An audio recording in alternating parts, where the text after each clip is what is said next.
제가 가장 싫어하는 방법으로 설교를 하려고 합니다. 어설픈 예화나 개인적인 이야기를 하지 말고 항상 본문을 중심으로 주석하고 해석하고 설교하라고 했던 내 주장을 거스려 오늘의 설교는 이런저런 넋두리를 하려 합니다.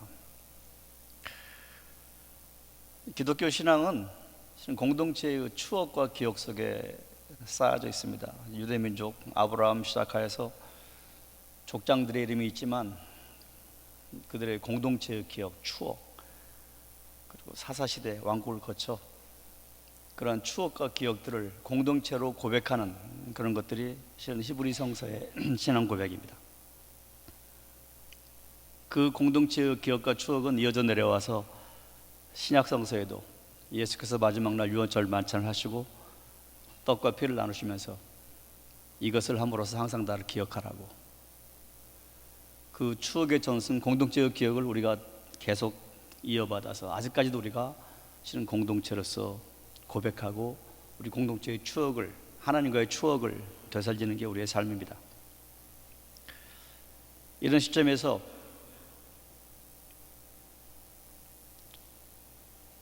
저는 소위 신앙의 삶을, 신앙의 교수의 삶을 못했다고 생각합니다.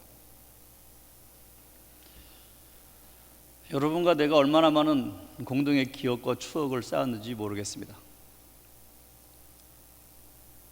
그런 면에서 여러분에게 굉장히 미안합니다. 여러분의 삶에 내가 들어가고 또 여러분은 제 삶에 들어오고, 그리고 같이 나눌 수 있는 추억, 같이 이야기할 수 있는 기억, 같이 이야기할 수 있는 신앙의 고백이 있어야 할 터인데, 솔직히 말해서 여러분과 저는 그러한 추억과 기억을 갖지 못하고 있습니다. 그래서 여러분한테 미안합니다. 그래서 이 자리에 있는 게 저는 매우 불편합니다. 피하고 싶은 자리였습니다. 여러분에게 나눌 말씀이 없습니다. 내가 드릴 말씀도 없고요. 여러분은 그 말씀을 받을 처지에 있지도 않습니다. 할 수 없이 이 시간을 받아들이는 것은 내 동기인 최성일 박사도 있고 또 은퇴 설교하는데 나만 안 하고 나가는 게 겸연쩍스러워서 또 우리 원장님 부탁드려서 할 수 없이 제가 설교를 맡았지만, 솔직히 말해서 제가 여러분에게 무슨 말씀을 해야 될지 고민했습니다.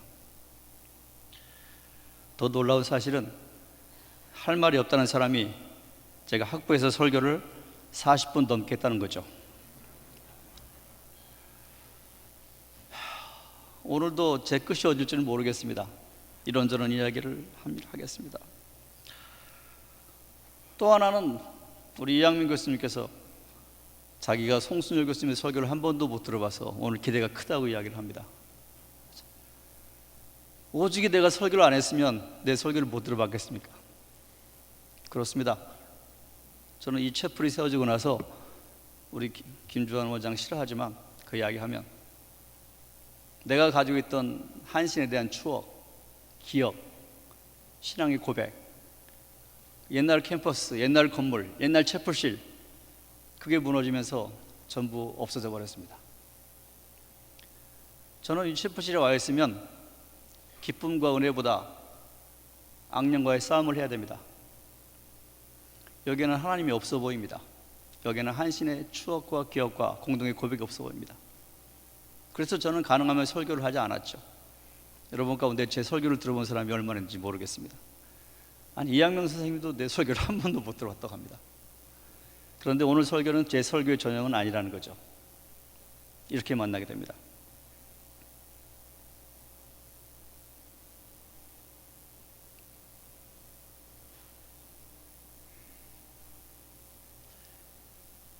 실은 이러면서 제가 20여 년을 지났습니다. 저는 실은 오늘 이 자리에 서 있으면서 여러분한테 미안하고 죄송하고 내 삶이 여러분과의 공동의 추억을 갖지 못한 것을 정말 미안하게 생각합니다. 제 탓입니다. 그러면서 사도 바울을 제가 쭉 보았습니다. 사도 바울은 빌립보서 3장에서 이런 말을 하죠. 나는 그리스도를 만난 것 때문에 내가 가지고 있는 지식과 이해와 모든 것을 전부 다 오물, 스쿠발라로 한다. 오물로 한다. 내가 바라는 것은 오로지 그리스도의 부활에 내가 참여하고 거기에 참여하고 싶다. 나는 아직 그 끝을 안 봤기 때문에 그 끝을 보려고 계속 달려간다고 이야기를 합니다. 이 양반 참 대단한 양반입니다. 저는 신학적인 영향이 저에게 긍정적인 것보다는 부정적인 영향을 많이 주었습니다. 저는 신학에 몸담으면서 제 삶은 내가 이어온 삶과 전혀 다른 인생이 시작됐습니다. 모든 걸 분석하고 정리하고 비판하고 또 시니컬하게 모든 것을 이야기하는 그런 태도가 내 삶의 모든 걸 지배했습니다. 제 언어는 비판적이 되고 직선적이 되고 엄중한 것 같으면서도 나를 올가매는 사슬에서 자유하고 싶었습니다. 그런데 비판적이고 분석적이고 엄숙하고 진지한 비장한 태도는, 신학적인 태도는 나에게 나의 삶과 교회와 교단과 또 학교 정치에 대한 환멸만 남았습니다. 저는 많은 삶을 신학하면서 기쁨보다는 고통에 시달렸습니다. 어느 순간 고통의 한복판에서 실은 고통에 무감각해지는 삶도 살았습니다. 어느 순간 진지함과 비판과 그런 것보다는 농담과 왁자지껄함 그리고 가벼움이 순간이 고통을 싱싱하게 해준다는 사실을 깨달았습니다.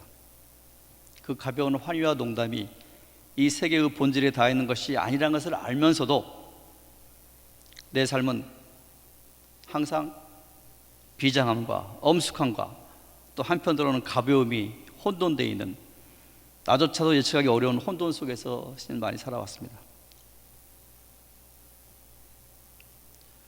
유장한 교수는 나에게 항상 돌직구라고 이야기합니다. 제가 대놓고 이야기하는 스타일이죠. 학생들도 그랬고 교수님도 그랬고 내 돌직구에 많은 상처를 입었다고 생각합니다. 오늘 김영규 교수님 나오셨네. 미안합니다. 제가 김영규 교수님 내가 씹는 대상으로 항상 대놓고도 이야기했고 정말 미안합니다. 이 시간 용서해 주시기 바랍니다.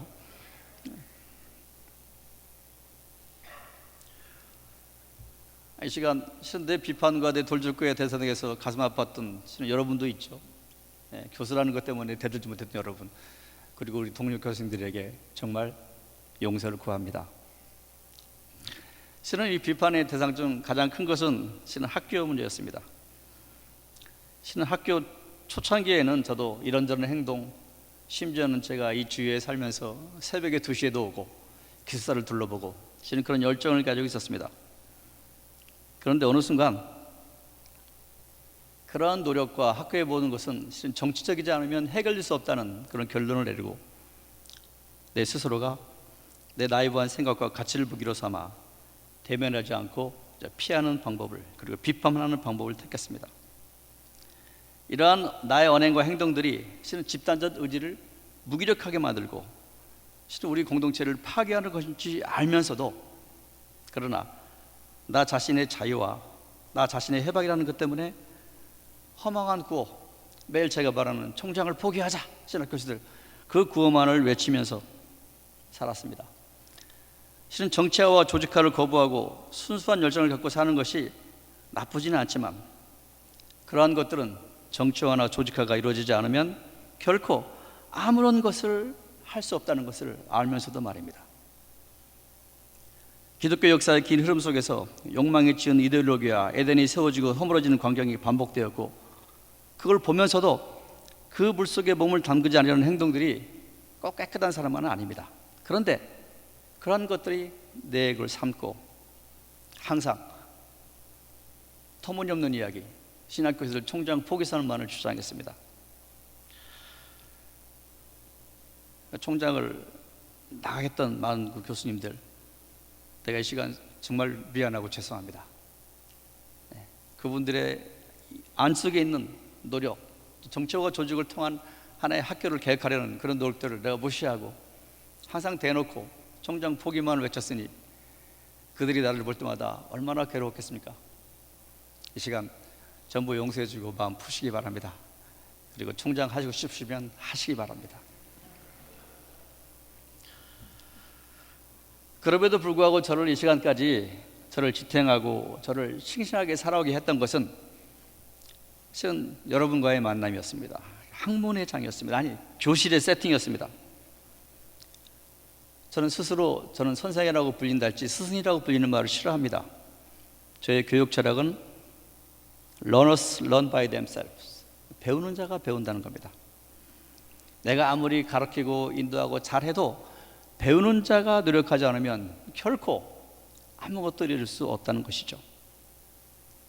저는 그러한 철학을 가지고 내 수업 세팅에서, 그리고 성서 주석을 가지고 성서 본문을 가지고 항상 나누고 같이 기억하고 같이 추석하고, 이런 것들이 저에게 큰 부품이었고 저를 이 시간까지 오게 하는 원동력이었습니다.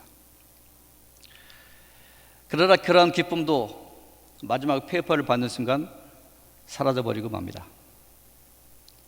내 가르치는 방법이 틀렸나? 내가 잘못 가르쳤나? 마지막 페이퍼를 받는 순간 그 페이퍼를 읽으면서 항상 절망감과 내 자신을 채찍질했습니다. 이번 학기도 아마 그러한 것이 반복되리라고 생각합니다. 그러나 항상 학기가 시작되면 새로운 기대를 가지고 수업에 임하고 준비하고 좀 더 나은 수업, 재밌는 수업을 위해서 노력했던 제 삶은 제 스스로도 인정을 합니다. 제 아내는 이렇게 이야기합니다. 당신은 10개를 받아서 3개만 쓰고 7개를 숨겨놓은 사람이라고 이야기합니다. 그렇게 제가 학교 생활을 했습니다. 그러면서 제 아내에게 제가 이렇게 이야기합니다. 여보, 내가 10개를 다 썼으면 내가 정년퇴직 못하고 중간에 학교 그만뒀을 거야. 우리 아내도 동의하는 바입니다. 제가 이 시간 하나님께도 감사하고 모두에게 감사하지만 제가 제일 감사한 사람은 제 자신입니다. 왜? 내 성격으로 정년까지 왔다는 사실이 내 자신에 대해서 굉장히 감사하고 칭찬할 만한 일입니다. 이러한 신학의 여정 가운데 저를 가장 괴롭혔던 것은 소위 믿음, 진리, 이 잘못된 믿음이 가지고 있는 폭력성이었습니다. 신학적으로 해결되지 않은 문제들을 많이 가지고 그 이야기를 해야 된다는 거죠. 또 여러분들은 그걸 가지고 설교를 해야 된다는 거죠. 첫째, 신을 정의하는 방식이죠. 도대체 우리가 신에 대해서 이야기할 수 있는 길이 뭘까? 어떻게 신을 말해야 될까? 우리가 말하는 유일신에 대한 그런 신에 대한 이야기는 정말 유용한 걸까? 이 세계의 죄를 사하기 위하여 누군가 희생을 치렀다는 십자가 사건에 대한 해석이 언제까지나 가능할까? 다윈과 누튼의 이유를 사는 많은 사람들이 세계 창조, 그러한 이야기를 가지고 우리가 언제까지 우리가 그들을 설득하고 그들을 믿음으로 인도할 수 있을까? 답답하죠. 저는 매일 아침에 일어나면 하나님은 누굴까를 생각합니다.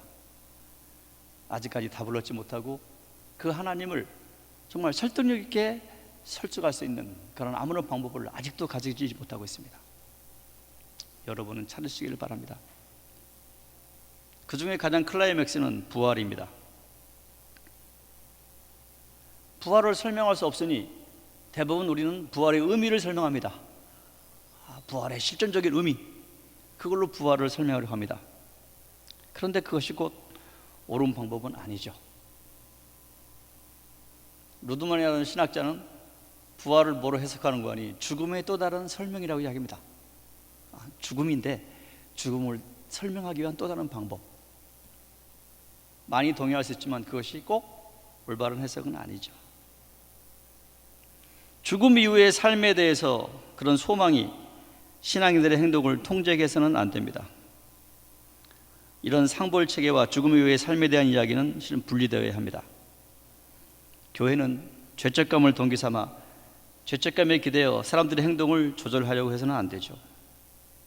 기도는 특정 방식으로 신을 움직여 그가 인간사에 개입하게 하도록 요구하는 것이 아니다. 이러한 것을 아니라고 말하고서 어떻게 우리가 교인 사람들을, 신앙인들을 신앙으로 이끌 수 있는가 하는 것이 문제입니다.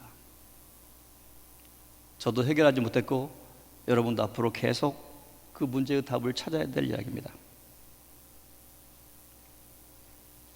성경을 보면, 성서를 보면 성서의 잘못된 번역과 성서의 잘못된 이해 때문에 벌어진 우리 신앙에 굉장히 모순된 내용들이 너무나 많이 있습니다. 대표적으로 니고데모 이야기죠. 니고데모가 말하는 거듭났다는 이야기, 소위 중생, 아노센이라는 단어입니다. 아노센이라는 단어는 거듭났다는 표현도 있지만 위로부터 내려온 그런 표현이 있죠. 신약 성경에 10번 쓰인 그런 언어 가운데 거듭남으로 표현된 언어는 요한복음 3장밖에 없습니다. 그 외에 모든 다른 신약 성서는 그 단어를 위로부터 내려온이라고 번역합니다.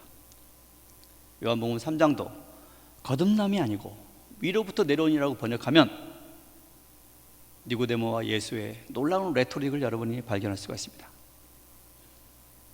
번역자는 거기다가 거듭남이라고 썼으면 바로 그 옆에다가 위로부터 내려오는 말을 쓰고 그 말의 해석을 독자한테 맡긴다고 생각합니다. 2000년 역사 가운데 우리가 거듭남, 중생, 우리 신앙이 얼마나 큰 화두이고 설교의 제목입니까? 여러분도 아직도 거듭남을 이야기할 겁니다. 자, 그게 과연 맞는 것일까 하는 거죠. 우리가 잘 아는 믿음으로 얻게 된다는 이야기죠. 자, 믿음으로 얻게 되느냐, 믿음이냐 율법이냐, 근본적인 이해가 틀렸습니다. 그래서 믿음으로 얻게 되는 게 아니고 믿음이나 율법은 우리가 하는 건데 실은 그 성경의 엄격히 헬라어로 구분해 보면 우리가 아니고 예수 그리스도의 신실함, 하나님의 명령을 순종한 예수 그리스도의 신실함으로 우리가 얻게 된다는 것이죠. 우리는 아무것도 아니에요. 예수 그리스도의 신실함 때문에 우리가 얻게 된다고 실은 그렇게 번역하는 것이 맞는데 종교개혁 이후에 그 번역 때문에 얼마나 많은 그 번역에 목매어 있습니까? 루터 전공하신 우리 김주환 원장님 어떻게 생각하시는지 모르겠습니다. 전 루터는 틀렸다고 생각합니다. 이 돌직구에 대한 용서를 구하고 또 제가 또 돌직구를 던집니다. 이게 안 됩니다. 하나님의 나라입니다. 하나님의 나라. 자, 우리 특히 기독교 장로회는 하나님의 나라를 내가 만들어보자, 하나님의 나라에 동참하자, 하나님 나라를 세우자, 이 땅에 세우자, 이게 우리 기장의 피치 아닙니까? 그 다음에 소위 doing theology, 하나님 나라를 세우자. 하나님 나라가 그렇게 세워지는 게 아니죠. 마가복음 4장에 저절로 자라는 씨의 비유를 보면 하나님의 나라는 농부의 손에서 아무런 소득이 나지 않습니다. 저절로 자라서 저절로 생성하는 게 하나님의 나라입니다. 농부는 아무런 역할을 하지 않죠. 여러분이 마가복음 4장에 가면 여러분이 아무렇게 하는 것들 아무런 소용이 없다는 겁니다. 하나님의 나라는 그냥 이루어지는 거라는 거죠. 대표적인 성경 구절이죠. 하나님 나라를 침범하는 자.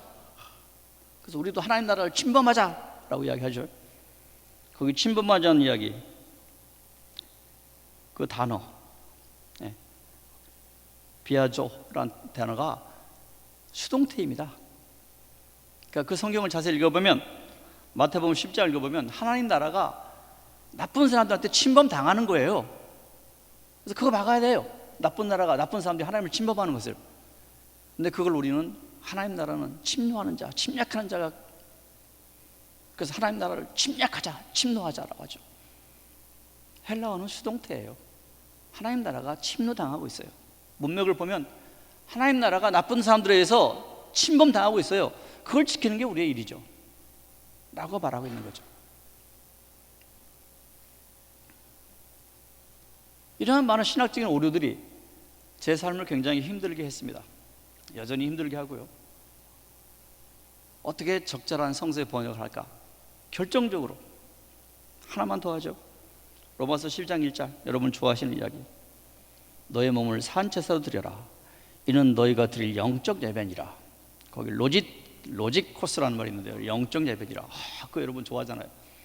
근데 그 영적 예배라는 틀이 보면 로직 코스라는 표현이 그게 로고스에서 말입니다. 로고스에서. 나는 어떻게 번역하면 너희가 드릴 합리적인 이성적인 예배냐라고 번역을 하고 싶어요. 영적 예배 좋아하죠.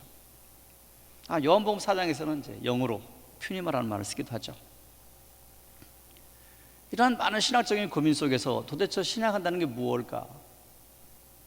도대체 신학은 무엇을 추구해야 되는가? 저의 결론은 신앙의 문제는 영혼을 추구하는 것이다. 영혼을 쫓아가는 것이다. 영혼만이 우리 신학의 총 문제이다. 저는 결론을 내렸습니다. 오늘 누가복음 읽었습니다. 바울 서신 읽고 싶었는데 바울 서신 읽으면 여러분 안 일어나잖아요. 그래서 누가복음 읽었습니다. 제가 또 김민규 박사님한테 또 돌직구를 던집니다. 취임 설교죠. 영이 나한테 임했으니 영이 임하시면 이사야 가난한 자에게 복음을 전하고 누린 자를 해방하고 눈먼 자들에게 다시 보게 하고 그 주님의 은혜를 선포하겠다는 예수의 취임 설교죠. 예수께서는 그 취임 설교 다음에 바로 처음에 하신 일이 뭔지 압니까? 회당에서 악령을 쫓아내는 일을 하죠. 선한 영을, 올바른 영을, 올바른 영혼을 찾게 하는 거죠. 그대로 누가복음의 많은 이야기는 소위 영에 이끌리는 예수의 말씀이죠. 마지막에 예수께서 십자가에서 내 영혼을 당신에게 맡긴다고 한 말은 누가복음밖에 없습니다. 저는 그래서 영혼을 추구하는 것이 바로 신학의 길이라고 생각합니다. 바울도 그런 말 합니다. 바울 로마서 8장에서 하나님의 영이 그리스도의 영이 우리 안에 계시면 우리는 죄로 말미암아서 죽으나 영으로 말미암아 의로 살고 그리고 그 영 때문에 우리가 하나님의 자녀이고 그 영 때문에 우리가 하나님의 사랑에서 떨어지지 않는다라고 이야기하죠. 로마서 8장을 한국 성경에 보면 영과 성령이 번갈아 가며 나타납니다. 로마서 8장에는 성령이라는 단어는 없습니다. 퓨니마만 있죠. 히브리 성서, 신약 성서가 영을 이야기합니다. 하나님의 숨, 네시마도 이야기하고요. 르하도 말하고 또 신약에서는 퓨니마를 이야기합니다. 저는 성서에 이야기하는 영의 영혼에 대한 정의가 올바른 정의라고 생각하지는 않습니다. 저는 오히려 우리의 일상의 언어 가운데 있는 영혼이라는 단어를 좋아합니다. 여러분 가운데 지금 어떤 사람들은 영혼 없이 여기 앉아 있는 사람이 있습니다. 피곤하거든요. 영혼 없이 앉아 있죠. 그 영혼을 말합니다. 얼 빠졌다는 사람도 있습니다. 제가 얼이 빠졌구나. 저 정신 나간 놈. 네, 맞습니다. 정신줄 놓지 말아라. 나는 오히려 한국적인 영혼에 대한 여러 가지 표현들이 우리가 추구하는 영혼을 개념을 옳게 설명하는 것이라고 생각합니다. 영혼은 눈에 보이지는 않고 또 귀신 같은 추월적인 것은 아니죠. 저는 인간으로 인간답게 종교를 종교답게 만드는 것이 영혼이라고 생각합니다. 영혼은 어줍지 않은 영성 훈련에서 추구하는 평안함이나 세상 적어도 구원을 받는 것과는 아무런 상관이 없습니다. 죄송합니다. 우리 홍 목사님 맨날 영성 훈련 하시는데 그건 아니라고 생각하는 것 또 죄송합니다. 영혼은 신비한 종교적인 언어도 아니고 이 세상에 있는 우리 인간 안에 있는 존재입니다. 영혼의 목소리를 따라 고요한 인간의 길을 찾는 것이 신앙의 길입니다. 계시나 기도 중에서 하늘의 뜻은 알겠지만 영혼은 언제든지 우리의 일상생활 속에서 보정의 신호로서 우리에게 말을 건넵니다. 그 신호를 받고 그 신호를 이해하는 것이 은혜이고 축복입니다. 진리가 너희를 자유롭게 하리라고 하지만 영혼은 우리를 결코 자유로운 계몽된 상태에 이르게 하지 않습니다. 또 영혼은 우리에게 미래를 보여주지도 않습니다. 그러나 영혼의 목소리에는 엄정한 요구가 있습니다. 영혼은 우리로 하여금 행동하게 하고 말하게 하고 우리 인간을 온전한 언어로 인간으로 사랑하게 합니다. 이것이 바로 그리스도의 영입니다. 행복하고 싶으신가요? 영혼을 추구하시기 바랍니다. 영혼은 행복을 귀중한 선물로 주지는 않지만, 영혼은 종종 우리의 손을 불행에도 딛게 하지만, 영혼은 우리의 불행과 행복을 동등한 위치에서 서게 하고 우리가 선택하게 합니다.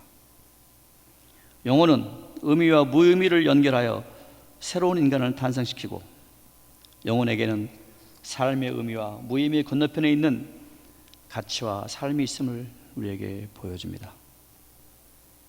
영혼을 추구하는 삶에는 사회 정의, 평등, 평화 등의 개념들은 중요하지 않습니다. 그런 것들은 육의 개념인지도 모릅니다. 영혼은 그 너머에 있습니다. 영혼을 추구하는 삶에는 차별도 없죠. 인종도, 계급도, 성도, 어느 것도 영혼을 넘어설 수는 없습니다.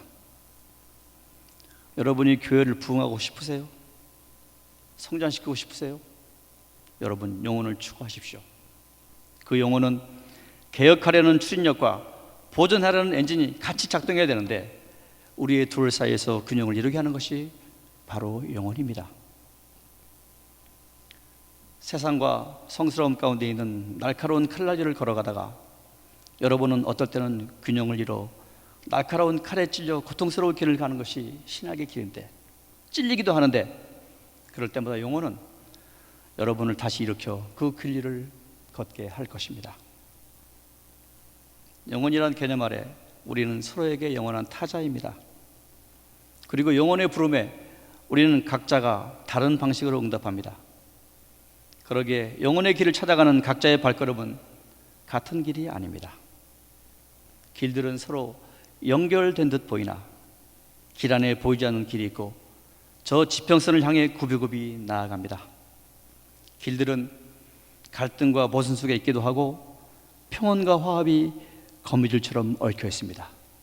그것이 바로 우리의 공동체이고 신학의 공동체의 길입니다. 눈을 뜨고 있는 동안에 눈을 감고 있는 때보다 많은 것을 보았다고 할 수 없습니다. 영혼은 육체를 부정하지 않으면서 육체와 더불어 있습니다. 사랑은 영혼 안에 있고 영혼 가운데 머물듯이 신학도 교회 가운데 있어야 합니다. 영혼을 찾는 길, 영혼의 신뢰를 발견하고 그 길을 설명하는 길, 그 방법을 배우는 것이 여러분이 걸어야 될 길입니다. 우리에게 너무나 얽매여 있으면 하나님의 뜻을 못 봅니다. 그러나 영혼을 추구하면 우리의 눈을 통하여 하나님의 뜻이 보입니다. 영혼을 항상 추구하며 하나님의 뜻을 찾는 신학도가 되기를 바랍니다. 사람의 뜻으로 만들어진 그곳에는 하나님이 거하지 않지만, 영혼을 추구하면 하나님의 영이 있기에 하나님의 뜻도 알 수 있습니다. 하나님의 뜻과 사람의 뜻 사이에서 하나님의 뜻이 무엇인지를 선택하는 지혜와 눈은 영혼 안에서 가능합니다. 여러분의 영혼 안에, 우리의 영혼 안에 성령께서 항상 여러분과 함께 하기를 바랍니다. 마지막이라는 시간 안에서 명쾌해진 또 하나의 숙제를 여러분에게 던져서 미안합니다. 그래서 여러분에게 말합니다. Forget me, 저를 잊으세요. Do not imitate me, 저를 절대 본받지 마세요. 그러나 여러분은 영혼만을 추구하시기 바랍니다.